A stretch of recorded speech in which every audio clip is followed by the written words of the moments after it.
তোমাদের মধ্যে কেউ কি অসুস্থ আছো ফাআফিয়াহু, আমি তাকে সুস্থতা দান করব। আল্লাহ মিন মুস্তাগফিরিন ফাগফির লাহ, তোমাদের মধ্যে কেউ কি আছো ক্ষমা প্রার্থনাকারী, আমি তাকে ক্ষমা করে দিব। এভাবে ডেকে ডেকে আল্লাহ তাআলা দিতে থাকেন।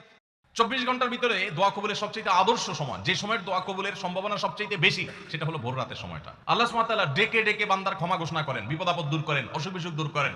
এই সময়টা হলো রাতের শেষ প্রহর, ফজরের আগের সময়টা, তাহাজ্জুদের সময়টা। 11 মাস ধরে আমরা নানা ব্যস্ততার অজুহাতে আমাদের তাহাজ্জুদ পড়ার সুযোগ হয় না, ভোর রাতে ওঠার সুযোগ হয় না। ভাইরা আমার, রমাদানের মাস, আপনি তো সাহরি খাইতে প্রায় প্রতিদিনই উঠছেন। আপনার যেহেতু সাহরি খাওয়ার উদ্দেশ্যে উঠাই লাগে, তো আপনি কেন এই মাসে সাহরির সময় ভোর রাতের এই সময়টাতে যখন আল্লাহ সাধারণ ক্ষমা ঘোষণা করেন, ওই সময়টাতে আপনি কেন শুধুমাত্র খেয়ে পড়ে আপনি মসজিদে চলে যাবেন ফজরের জন্য?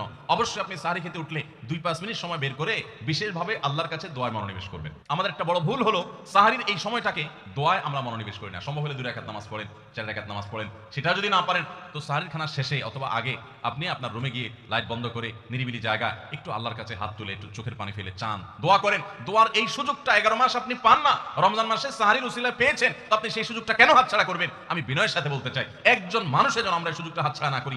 আমি পারতপক্ষে কোনোদিন এই সুযোগটা হাতছাড়া করি না ভাইরা।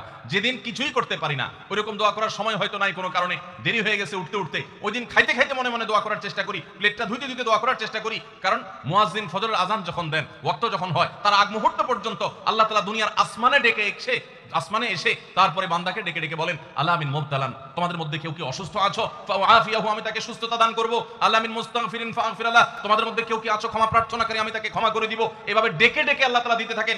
টোটাল 24 ঘন্টার মধ্যে যেই সময়টার দোয়া ফেরত দেওয়া হয় না, যেই সময়টার দোয়া মিস হওয়ার সম্ভাবনা খুবই কম, আপনার দোয়ার বেসিক শর্তগুলো ঠিক থাকলে এই দোয়া কবুল হওয়ার সম্ভাবনা জোরালো, সেই সময়টা হলো ভোর রাতের সময়টা। রমজান মাসে এই সময়টাতে দোয়ার যে সুযোগ তৈরি হয়, দোয়ার যে বিশাল সুযোগ আপনি পান, এই সুযোগটা হাতছাড়া করে আপনি শুধুমাত্র খেয়ে দিয়ে এই সময়টাকে পার করে দেন, এটা কখনো বুদ্ধিমানের কাজ হতে পারে না। এই জন্য রমজান মাসের ভুলগুলোর মধ্যে থেকে একটা হলো যে সাহরির সময়টাতে, ভোর রাতের সময়টাতে, দোয়া কবুলের গুরুত্বপূর্ণ সময়টাতে আমরা দোয়া তো করি না।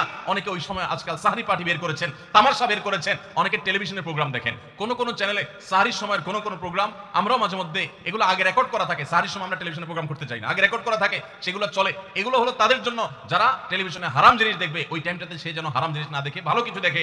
আপনাদেরকে আমরা বলবো, কখনো ওই ভোর রাত্রে ওই সময় ইসলামিক প্রোগ্রামও দেখতে যাবেন না। আপনি ওই সময়টাতে আল্লাহর সাথে কথা বলবেন, ওই টাইমটা ইবাদতের সময়, ওই টাইমটা দোয়া এবং রোজাদারির সময়। আমরা বেশিরভাগ মানুষ এই ভুলটা করি যে রমজানে আল্লাহর কাছে পাওয়ার এই বিশাল সুযোগ আমরা হাতছাড়া করে ফেলি। আমরা এখন থেকে সাহরিতে উঠলে দোয়া করবো তো ইনশাআল্লাহ।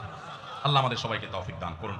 অনেকে রোজা রেখে থুতু গিলাটাকে দোষণীয় মনে করেন যে রোজা রেখে বোধহয় থুতু গিলা যায় না, এই জন্য ঘন ঘন থুতু ফেলে দেখবেন অনেকে আছেন। বিশেষ করে নতুন নতুন যখন রোজা রাখে পোলাপান, তখন দেখবেন যে মিনিটে থুতু ফেলে, আছে না নেই? এই ঘন ঘন রোজা রাখে, আপনার থুতু ফেলে কেন? কারণ মনে করতেছে থুতু গিললে তার রোজা ভেঙে যাবে। ভাই, থুতু যদি আপনি না গিলেন, আপনি বাঁচবেন? থুতু না গিলে কেউ বাঁচবে? যতই আপনি থুতু ফেলেন, আপনার থুতু তো কিছু না কিছু ভিতরে যাবেই। যদি না যায়, গলা শুকিয়ে গেলে তো আপনি মরেই যাবেন। এই জন্য এটা একটা ভুল যে আমরা মনে করি থুতু ফেলা লাগে। রোজা রেখে রোজার কারণে এক্সট্রা কোনো থুতু ফেলার দরকার নাই। আপনার মুখে বালু চলে আসছে, একটা মশা ঢুকে গেছে, আপনি রোজা আছে, এটার জন্য ভিতরে না যায়, সেজন্য থুতুটা ফেলে দিলেন, এটা ভিন্ন কথা। আপনি বেসিনে গিয়ে ফেলে আপনি একটু পানি ঢেলে দিলেন, কিন্তু রোজা রেখে ঘন ঘন থুতু ফেলতে হবে, থুতু গিলা যাবে না, এরকম কোনো কথা নাই। এটা আমাদের একটা ভুল, রমজান কেন্দ্রিক একটা ভুল। আমরা বেশিরভাগ মানুষ রমজান মাসে ফজরের নামাজ পড়ে এসে ঘুম দেই। আপনার যদি রাতে ঘুম না পুরে আবার দিনে ডিউটি থাকে, ঘুম একটু যদি যাওয়াই লাগে, তো ফজরের পর ঘুমাবেন না। আলহামদুলিল্লাহ, আমাদের বাসায় আমরা এটার প্র্যাকটিসটা প্রতি বছর খুব হার্ডলি করার চেষ্টা করি। ফজরের পর কোনো ঘুম নেই, ফজরের পর একটু কোরআন তেলাওয়াত করেন। প্রথম চোখ ভেঙে আসবে, কারণ আপনি ভোর রাতে উঠছেন, অভ্যাস নাই। তো যাতে চোখে ঘুম না আসে, সেজন্য নানান বুদ্ধি বাইর করে ঘুম দূর করেন, একটু উঠবস করেন। ওই টাইমে বসে ফজরের পরে আপনি তেলাওয়াত করেন, জিকির আজকার করেন, সকাল সন্ধ্যার দোয়াগুলো পড়েন, একটু দোয়া করেন, রমজানের কিছু আমল করেন। এশরাকের নামাজের ওয়াক্ত হয়ে গেছে, 2 রাকাত নামাজ পড়ে এরপর আপনি পারলে দরকার হলে শুয়ে যান, কিন্তু ফজরের পর শুয়ে যাবেন না। এটা একটা ভুল, কারণ নবী করিম সাল্লাল্লাহু আলাইহি সাল্লাম সকালের এই সময়টার জন্য দোয়া করেছেন, আল্লাহুম্মা বারিক লি উম্মতি ফি বুকুরিহা, আল্লাহ আমার উম্মতের জন্য সকালের সময়টাতে বরকত দান করুন। আর ওই সময় আপনি ঘুমায় থাকছেন। তো রমজান মাসে আমরা এটা ভুল করি, এটা আমরা করবো না যথাসম্ভব। আমরা যারা নিয়মিত আজানের জবাব দেই, আজানের জবাব দেওয়া একটা আমল, আপনারা জানেন তো? মুয়াজ্জিন যা বলে তার সাথে সাথে তা বলা, তার পরপর সেটা বলা। মুয়াজ্জিন যখন আল্লাহু আকবার বলে, তখন আপনিও আস্তে আস্তে করে আল্লাহু আকবার বলবে। মুয়াজ্জিন আবার যখন আল্লাহু আকবার বলবে, আপনিও আল্লাহু আকবার বলবেন। মুয়াজ্জিন যখন আশহাদু আল্লা ইলাহা ইল্লাল্লাহ বলবে, আপনিও আশহাদু আল্লা ইলাহা ইল্লাল্লাহ বলবেন। মুয়াজ্জিন যখন আশহাদু আন্না মুহাম্মাদুর রাসূলুল্লাহ বলবে, আপনি কি বলবেন?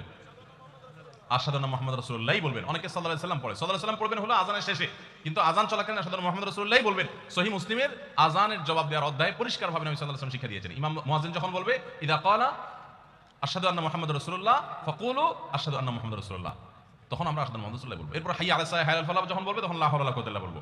এরপর আল্লাহু আকবার, আল্লাহু আকবার বললে তাই বলবো, লা ইলাহা ইল্লাল্লাহ সময় তাই বলবো। তারপরে আযানের জবাব দেব, দুরূদ পড়বো, দোয়া পড়বো। এই যে আযানের জবাব, এটাতে লাভ হয় কি জানেন?